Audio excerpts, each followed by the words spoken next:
राजीव गांधी युवा मित्रों का मामला अब बीजेपी के लिए नाक की नकेल साबित हो रहा है। जी हाँ, क्योंकि अब ये मुद्दा दिन पर दिन गर्माता जा रहा है और अब इन लोगों की आस भी रुकी है किरोड़ी लाल मीणा के घर के बाहर, जहां पर ये धरना देकर बैठे हैं और इनको उम्मीद भी है तो सिर्फ और सिर्फ किरोड़ी लाल मीणा से ही कि वो ही इनकी अब पार लगा सकते हैं नैया। तो क्या अब किरोड़ी लाल मीणा ही है असली सरकार? करेंगे इसी मुद्दे पर चर्चा इस वीडियो में, इसलिए बने रहिए आखिर तक मेरे साथ। नमस्कार, मैं हूं चेतना शर्मा और इस मुद्दे पर बातचीत करने के लिए मेरे साथ मौजूद हैं हमारे editor in chief Varun Bhansali ji. Sir, आपका बहुत बहुत स्वागत है। तो मैं आपसे जानना चाहूंगी कि जैसा कि आरएस मेंस परीक्षा का जो मुद्दा था, वो भी कहीं ना कहीं किरोड़ी लाल मीणा जी ने जब भजनलाल जी से बात की थी, उसके बाद स्पष्ट संकेत दिए थे कि इस मुद्दे पर बातचीत होगी और एज इट इज वही हुआ। जो उन्होंने कहा था, जो उन्होंने उम्मीद जताई थी, वो पूरी हुई, डेट्स आगे बढ़ी। तो क्या अब राजीव गांधी मित्रों का जो मामला है, ये भी अब किरोड़ी लाल मीणा ही सुलझाएंगे? देखिए, वो सुलझाएं या ना सुलझाएं, या फिर आरएस का मुद्दा किरोड़ी लाल मीणा ने सुलझाया या नहीं सुलझाया, ये दूसरी बात है। पर मुद्दे की बात यह है कि जनता की आस किससे है, जनता की उम्मीद किससे है, जनता ये किसके लिए सोचती है कि यही हमारा काम करवा सकता है, वो केवल और केवल किरोड़ी लाल मीणा है। चाहे आरएस परीक्षार्थी हो, उन्होंने किरोड़ी लाल मीणा को बुलाया, वो उनके पास गए और उसी के बाद काम हुआ। भले ही कैबिनेट मीटिंग बुला के काम करवाया गया, लेकिन अभ्यर्थियों के दिल में यही है, उन्हें पता यही है, उन्हें इस बात की ही जानकारी है कि किरोड़ी लाल मीणा की वजह से ही हुआ। 5,000 लोग जो शहीद स्मारक के बाहर धरना दे रहे थे, उनसे जब हम मिलने गए, हमने पूछा, तो हर किसी की आस और उम्मीद बाबा से ही थी। करेंगे तो बाबा ही करेंगे। ऐसे में सबसे बड़ी बात यह है कि भले ही सरकार में चेहरे नए आ गए हों, डिप्टी सीएम नए नए चेहरे बना दिए हों, लेकिन आज भी उम्मीद अगर किसी से बांधी जा सकती है तो वो केवल किरोड़ी लाल मीणा ही है। और ऐसा नहीं है ये लोग किसी जाति विशेष के हैं, नहीं है ऐसा कि ये लोग किसी समुदाय विशेष के हैं। ये लोग तमाम सारी युवा ब्रिगेड, और ये युवा ब्रिगेड जब एक 70 वर्षीय पुरुष की तरफ देखती है तो वो उनके युवा होने की वजह से नहीं देखती, वो देखती इसलिए है क्योंकि यही है जो हमारे बारे में सोच सकते हैं, हमारा काम करा सकते हैं, और इन्हीं की वजह से हमारा काम हो सकता है। ये विश्वास, ये उम्मीद किरोड़ी लाल मीणा से है, और इसी वजह से अब ये किरोड़ी लाल मीणा के घर के बाहर धरना भी दे रहे हैं। और आप इस बात को समझिए कि किरोड़ी लाल मीणा ही वो शख्स है जिनकी लोकप्रियता का मल्टीप्लिकेशन बीजेपी को राजस्थान से कुछ रिजल्ट दिलवा सकता है।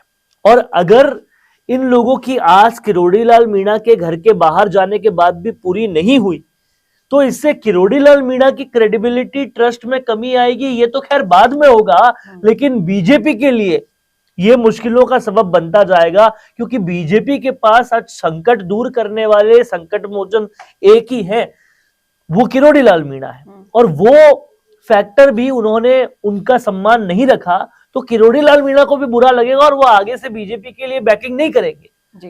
तो कहीं ना कहीं बीजेपी को अब सोचना पड़ेगा कि वसुंधरा को ड्रॉप करने के बाद आपका जो एकमात्र सबसे लोकप्रिय चेहरा है, उसको अगर आपको लोकसभा में यूज करना है, पूर्वी राजस्थान को लाना है, और कहीं ना कहीं किरोड़ी लाल मीणा के लोकप्रियता को आपको लोकसभा चुनाव में इनकैश करना है, तो उनको पहले खुश करना पड़ेगा। और उनकी खुशी किसमें है कि सबका काम होता रहे, सब खुश होते रहे। जिस तरह से मैं कहता हूं कि चिरंजीवी योजना का नाम बदल दिया आपने, जिस तरह से और भी कई नाम बदले हैं, वैसे ही एक संभव तरीका यह है कि इन युवा मित्रों का भी नाम बदल दिया जाए और ये काम कर दिया जाए, क्योंकि ऐसा तो है नहीं कि सरकार को अभी ऐसे प्रचारकों की जरूरत नहीं है। देखिए, राजीव गांधी युवा मित्रों का मेन काम था कि वो सरकार की योजनाओं का प्रचार प्रसार करें, घर घर जाकर, गली गली जाकर, गांव गांव जाकर। तो वो आज भी कर सकते हैं, क्योंकि लोकसभा चुनाव है, उसके बाद निगम, उसके बाद पंचायत चुनाव। लेकिन आपको नहीं लगता कि ये पिछली सरकार का फैलाया हुआ रायता है जो बीजेपी को समेटना है? देखिए, रायता हम इसे तब बोल सकते हैं जब इससे कहीं कोई फायदा नहीं हो रहा हो। मेरे हिसाब से जबरदस्ती के जिले बनाना, उस पर बहुत ज्यादा आर्थिक बोझ डालना, एक जिले पर 1,000 करोड़ का आर्थिक बोझ होता है, वो डालना, उसको आप रिव्यू पर डाल सकते हो, उसको बंद कर सकते हो।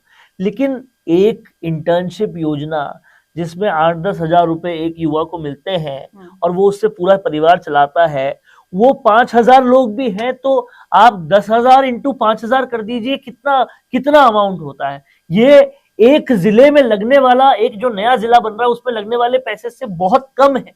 तो सरकार को वो योजनाएं चालू रखनी चाहिए जो सीधा सीधा रोजगार से जुड़ी हुई है, इससे सरकार का ट्रस्ट बढ़ेगा। और आप ये समझिए, ये जो युवा है वो तो हर तरीके से सरकार के काम के हैं। एक तो वो युवाओं में अच्छा मैसेज जाता है कि सरकार बेरोजगारों के लिए अच्छा काम कर रही है, और उन्होंने बिना कांग्रेस बीजेपी देखे इनको आगे बढ़ाया। दूसरा ये कि इनका काम ही सरकार की योजनाओं का प्रचार प्रसार करना है। तो अब जो बीजेपी सरकार ने अच्छी योजनाएं लाई है, जैसे चिरंजीवी योजना का नाम बदलकर उसमें कैंसर को इंक्लूड कर दिया है, और भी कई जो काम कर रहे हैं, ईआरसीपी लाए हैं, इनको आप जगह जगह जाकर अगर बताओगे तो लोकसभा चुनाव में बेनिफिट किसको मिलेगा? बीजेपी को ही मिलेगा। तो ये समझना पड़ेगा, दोनों तरफ से फायदा इसमें बीजेपी का है। और तीसरा सबसे बड़ा फायदा यह है कि अगर ये योजना वापस हो जाती है तो किरोड़ी लाल मीणा पे ट्रस्ट और बन जाता है जी। तो आपको एक आदमी ऐसा चाहिए जिस पर जनता आंख बंद करके भरोसा करती हो, जिसकी एक आवाज पे लाखों लोग आ सकते हो, जिसके अंदर भरोसा, ट्रस्ट इतना जबरदस्त हो कि वो उन्हीं से आस उम्मीद लगाए। वो आदमी का ट्रस्ट अगर आपने ब्रेक किया तो कहीं ना कहीं ये नहीं होगा कि किरोड़ी लाल मीणा की क्रेडिबिलिटी घटेगी, लेकिन पूरी की पूरी सरकार जिसका मेन फेस प्रधानमंत्री मोदी है, उनके लिए भी नेगेटिव इंपैक्ट जाएगा। तो वो होना नहीं चाहिए जी। इसके लिए मुझे लगता है कि इस योजना को आगे बढ़ाना चाहिए। और अब जब किरोड़ी लाल मीणा के दर पर ये गए हैं, उस दर से इनको खाली हाथ नहीं लौटना चाहिए।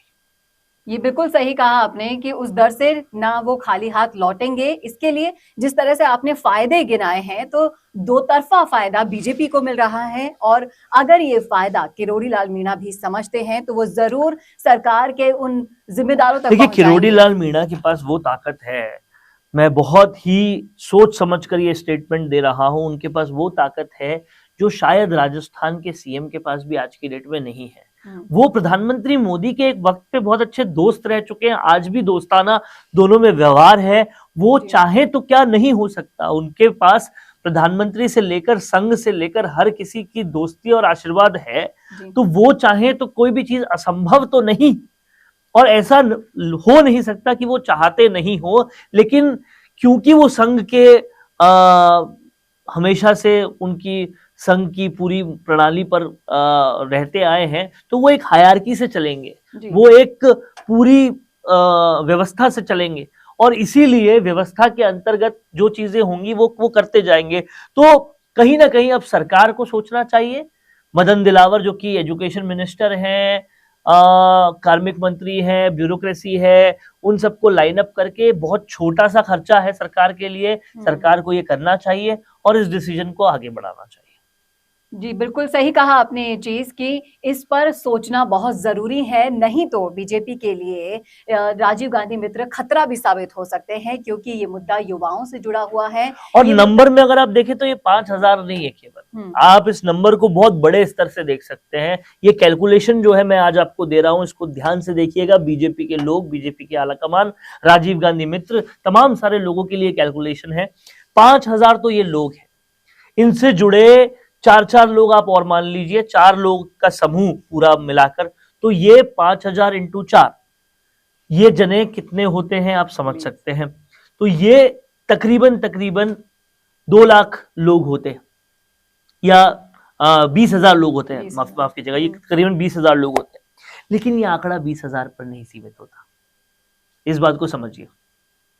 ये आंकड़ा उससे कई आगे जाता है, क्योंकि एक एक राजीव गांधी मित्र जो काम कर रहा था वो सरकार का प्रचार प्रसार का कर रहा होगा, जो पूरी कांग्रेस सरकार में वो काम कर रहा था। तो सोचिए वो कितने गांव घूमा है, कितने लोगों से मिला है, कितने घर पे गया है, और वो जब किसी चीज के लिए पॉजिटिव बोलेगा तो कितना इंपैक्ट पड़ेगा, कितने लोगों पे इंपैक्ट पड़ेगा, वो आंकड़ा हम सोच भी नहीं सकते। क्योंकि एक आदमी अगर 2 महीने तक भी काम किया होगा और एक दिन में उसने मिनिमम टू मिनिमम 35, 40, 50 लोगों को भी टच किया होगा, तो आप देखिए 50 इंटू अब कीजिए 5,000, तो ये कितना बड़ा आंकड़ा हो जाता है जी। आप समझिए इस आंकड़े को। और 50 इंटू 5,000 एक दिन का है, 2 महीने में कितने दिन होते हैं? 2 महीने में 60 दिन होते हैं, इंटू 60 कीजिए कितना बड़ा नंबर होता है। ये मैं आपको औसत नंबर दे रहा हूं। तो ये गणित जिस तरह से आपने समझाया है, ये गणित अगर हमारे देखने वाले दर्शकों को भी समझ में आया होगा, तो मैं चाहूंगी कि ये वीडियो आप उनके व्हाट्सएप पे, उनके नंबर्स पे ये सारे लोग लिस्टेड होंगे जिनसे वो जाकर सरकारी योजनाओं का प्रचार प्रसार किए हैं।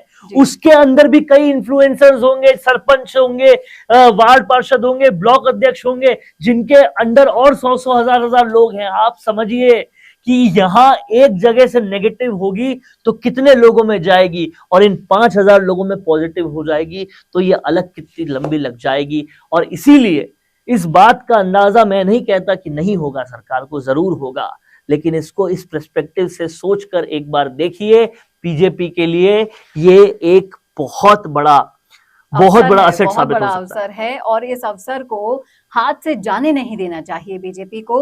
अगर लोकसभा चुनाव में मिशन 25 को टारगेट करना है तो उन्हें इस परीक्षा से भी निकलना होगा और अव्वल दर्जे के नंबर लाने होंगे। और देखना ये दिलचस्प होगा कि किरोड़ीलाल मीणा के दर पर आए राजीव गांधी मित्र क्या खाली हाथ लौटते हैं या फिर भरी हुई झोली लेकर। आपकी क्या राय है, आपका क्या सोचना है, कमेंट करके जरूर बताएगा। और इस वीडियो को ज्यादा से ज्यादा शेयर कीजिएगा ताकि जो फॉर्मूला, जो गणित आपको समझाया गया है वो आगे तक पहुंच सके और जिम्मेदार लोगों को समझ में आ सके कि इससे कितना फायदा उन लोगों का है, कितना फायदा राजीव गांधी मित्रों का है और कितना फायदा बीजेपी का है। कैसा लगा वीडियो, जरूर शेयर कीजिएगा। नमस्कार।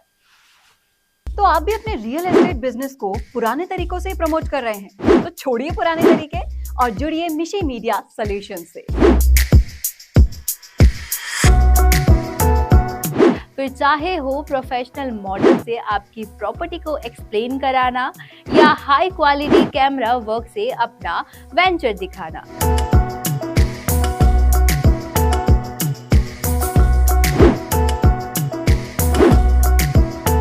मिशी मीडिया सॉल्यूशंस प्रोवाइड कराते हैं वीडियो प्रोडक्शन की वर्ल्ड क्लास फैसिलिटीज। फिर चाहे वो आपकी प्रॉपर्टी का आउटलुक का हो प्रोफेशनल ड्रोन शूट,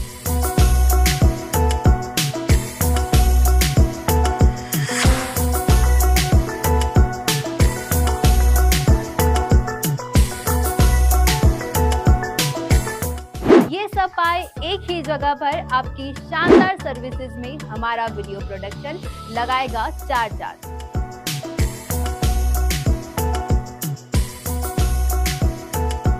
तो सोच कर रहे हैं, आज ही नीचे दिए गए कॉन्टैक्ट्स पर कॉल कीजिए।